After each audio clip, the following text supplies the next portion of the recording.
Je ferai de toutes les roturières des héritières. On nous apprend à dire tout haut ce que l'on pense, à exprimer nos ressentis, à faire des déclarations.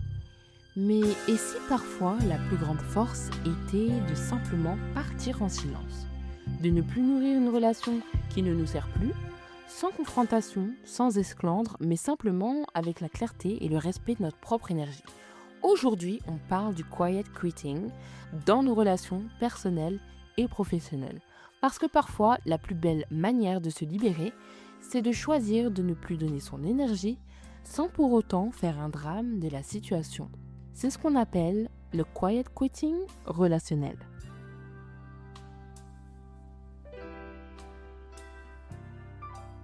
Mais d'abord, c'est quoi le quiet quitting relationnel ?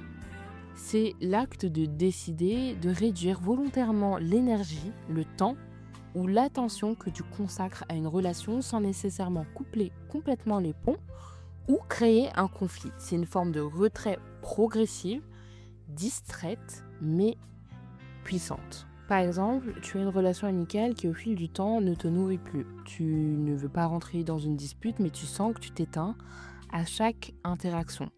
Tu peux comprendre un petit peu mieux ce processus-là en écoutant l'épisode Outgrowing.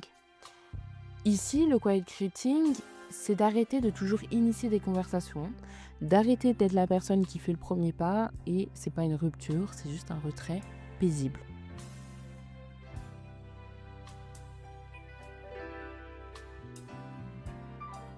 J'aimerais t'expliquer malgré tout pourquoi le quiet quitting, c'est quelque chose qui est parfois nécessaire. Dans un premier temps, on ne peut pas tout donner à tout le monde. À un moment donné, tu réalises que tu ne peux pas être disponible émotionnellement pour tout le monde, et ce, tout le temps. Et c'est normal.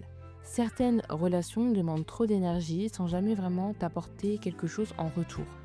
À côté de ça, comme dans l'épisode Outgrowing, c'est quelque chose que j'ai pu évoquer, les relations, elles évoluent. Les gens changent et parfois, cela signifie que certaines relations ne sont plus alignées avec qui tu es devenu. C'est un signe de croissance personnelle, pas de faiblesse. Et du coup, il est naturel de se rendre compte que certains liens n'ont plus de place dans ton évolution. Et enfin, c'est important pour préserver sa paix intérieure. Si tu es constamment dans l'obligation de répondre à des attentes ou à te justifier, cela peut vraiment devenir épuisant. Le quiet quitting relationnel, c'est une forme de protection de ta paix intérieure. C'est pas du rejet, mais c'est de l'auto-soin.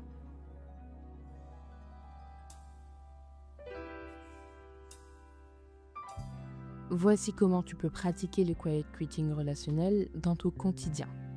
Tout d'abord, prends du recul, sans explication. Il n'est pas nécessaire de justifier ton retrait ou d'expliquer pourquoi tu prends de la distance. Parfois, juste un peu de silence est plus efficace que 1000 mots.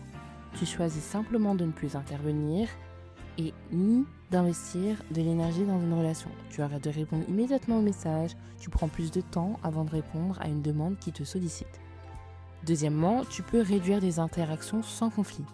Le but ici, c'est pas d'être cruel ou de couper la personne, mais plutôt de réduire la fréquence des interactions. Tu n'es pas obligé de nourrir chaque conversation. Tu prends moins d'initiatives, tu n'assistes plus à des événements que tu ne veux pas vraiment fréquenter, et sans explication, simplement, tu fais d'autres choix pour ta vie. Troisièmement, tu peux changer ta manière de répondre. Parfois, la manière dont tu vas répondre peut tout changer.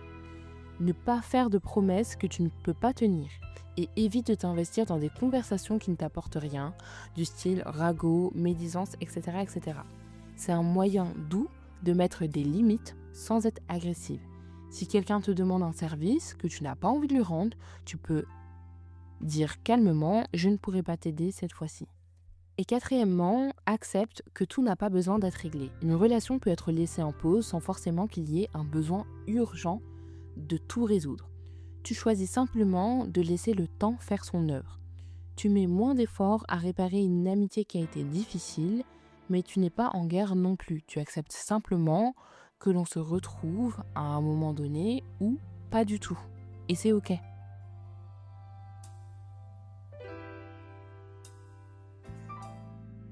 Le quiet quitting relationnel, c'est un acte de respect envers toi-même. C'est dire je choisis où je mets mon énergie. Tu as le droit de décider de réduire l'intensité de certaines relations sans être dans la confrontation ou l'amertume. C'est une manière de dire que tu choisis ta paix, ton énergie, ton équilibre intérieur. Alors fais ce choix pour toi, en toute douceur, avec respect. Parce que toi aussi, tu mérites d'être dans des relations qui te soutiennent et te nourrissent. Rappelle-toi, dans tes relations, tu as le droit de choisir ta place, de poser des limites et de préserver ta paix. Alors prends soin de toi et à bientôt sur l'héritière.